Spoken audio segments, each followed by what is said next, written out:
상식이 안 통한다. 경제 뭐가 이래요. 참 말 자체가 굉장히 뭐라고 해야 되나 난해하죠. 이게 근데 간단한 문제예요. 경제라는 것은 아주 간단하게 해석할 수 있거든요. 수요가 늘면요 가격이 올라가고요. 수요가 줄면 가격이 떨어집니다. 반대로 공급이 늘면요 가격이 떨어지고요. 공급이 줄면 가격이 올라갑니다. 이게 일반적인 경제 원리예요. 이것을 뒤집어서 생각을 해보면 경제가 성장하면 이게 주가든 시장도 함께 성장하고요. 경제가 떨어지면 주가도 또 시장도 함께 떨어지게 돼 있습니다. 그런데 지금 일본을 보면요. 완전히 이 일반적인 경제 상식에서 벗어나 있습니다. 지금 일본 4분기 경제 성장률 마이너스 0.1%잖아요. 전체적으로 보더라도 말입니다. 지난 3분기에 마이너스 0.7%, 4분기에 마이너스 0.1%. 지금 보시면 2분기 연속 일본은 마이너스 성장을 하고 있습니다. 물론 2023년 1분기에 0.7%, 2분기는 1.2%까지 성장을 한 것도 사실이에요. 그러나 3분기, 4분기 내리막을 걸으면서 말입니다. 시장 전체에는 굉장히 위협을 줬거든요. 게다가 말입니다. 게다가 전체적인 일본의 물가 상승률도 만만치 않거든요. 그런데 여러분 주가 한번 보세요. 주가를 보면 진짜 무섭습니다. 니케이 지수입니다. 지금 38,487.24입니다. 이게 최고치도 이런 최고치가 없다고 이야기할 정도예요. 여러분도 알다시피 일본의 최고치는요. 과거에 있었습니다. 과거에. 1989년이에요. 1989년 12월 29일에 38,916이 있었습니다. 1989년. 그러니까 지금으로부터 따지면 한 몇 년 전, 34년 전인가요? 34년 전인가요? 엄청나게 1989년에 있었으니까 34년 전에 있었던 거죠. 38,916.00으로 기록했으니까. 그런데 지난 2월 13일에 37,963.97을 기록을 하더니 지금 보시는 것처럼 결국은 2월 16일에 487.24를 기록했습니다. 이게 뭐 올라가는 게 장난 아닙니다. 장난 아닙니다. 이게 장중에는요. 결국은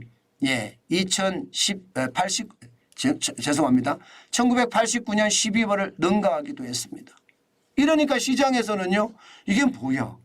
지금이 1989년이나 일본이 가장 잘 나가던 그 시기하고 지금이 똑같다는 거예요? 아닌데 경제 자체를 보니까 세부적으로 보니까 아니야. 민간 소비는 마이너스 0.2로 떨어지고 설비 투자는 마이너스 0.1로 떨어지고 수출만 좋을 뿐인데 슈퍼엔저 때문인데 그런데 지금 주식시장에서 이렇게까지 올라간다는 것은 여러분 시장에서는요. 굉장히 걱정을 합니다. 상식이 통해야 되거든요. 지금 경제 상식이 안 통하니까 일본 경제에 대한 어떤 고점에 대한 문제, 거품에 대한 문제가 점점 커지고 있습니다. 아니 전체적으로 보면 말입니다. 2023년 1.9%로 잘 성장했습니다. 그러면 일본 경제가 실적 중심의 시장의 움직임이 됐다고 하면 결국 말입니다. 2023년 상반기에 주가가 많이 올라갔어야 돼요. 근데 그때는 안 올라갔습니다. 오히려 말입니다.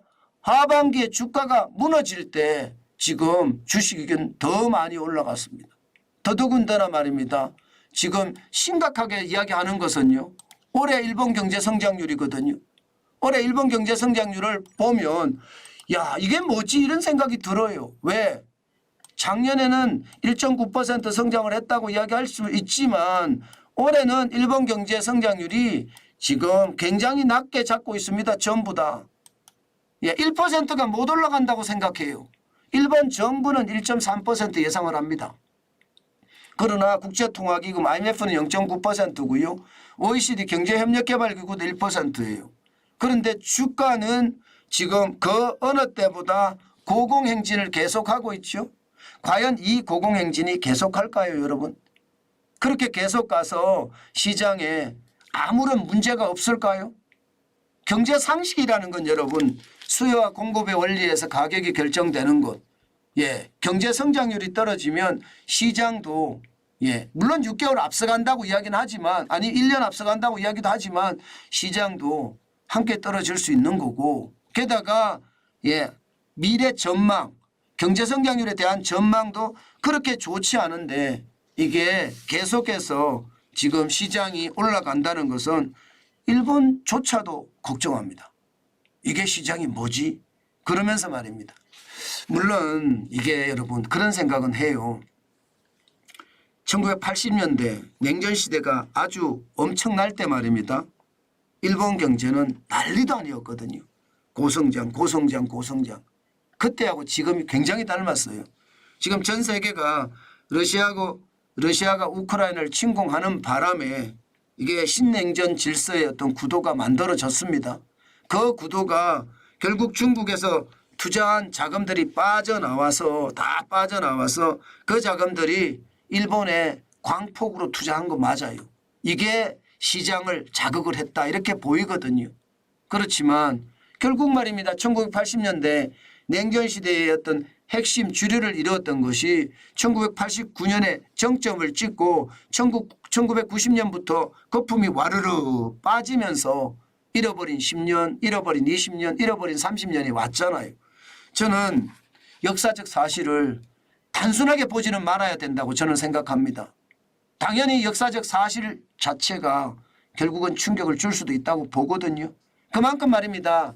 시장의 위협이 저는 굉장히 커졌다고 봅니다. 예, 저는 거품이 붕괴되는 그날 당연히 있을 수 있다고 생각을 해요. 그래서 제가 여러분들에게 계속 말씀드리는 것 중에 하나가 지금은 딴 거 없다.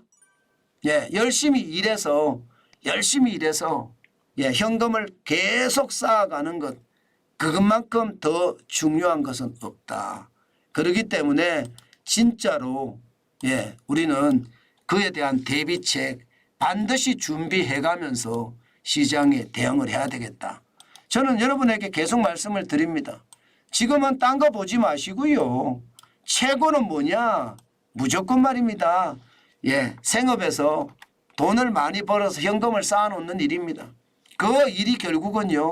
나를 부자로 만들어준다. 저는 그렇게 생각합니다. 분명히 그런 일이 일어날 거라고도 믿고요.